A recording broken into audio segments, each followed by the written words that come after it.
হারাম উপায়ে অর্জিত অর্থ মসজিদের কাজে ব্যয় করা জায়েজ নয়।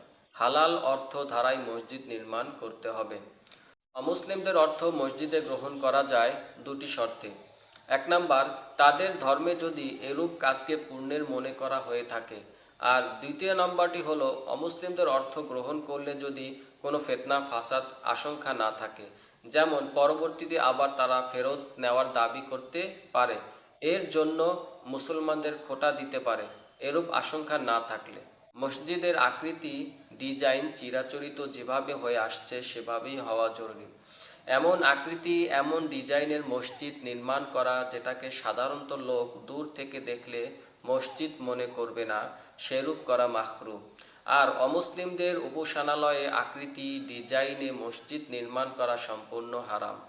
এরূপ আকৃতির মসজিদ ভেঙে দেওয়া বা তাতে সংযোজন সাধন করে মসজিদের চিরাচরিত রূপের সাথে সাদৃশ্যপূর্ণ করে দেওয়া ওয়াজিব। নাম শোহরতের উদ্দেশ্যে পাথর খোদাই করে মসজিদ নির্মাণকারীর নাম লাগানো ঠিক না। তবে উদ্দেশ্য লাগানো হয় যে এটা দেখে নির্মাণকারীর কথা মানুষের স্মরণ হবে এবং তার জন্য দোয়া করা হবে, তাহলে তা জায়েজ।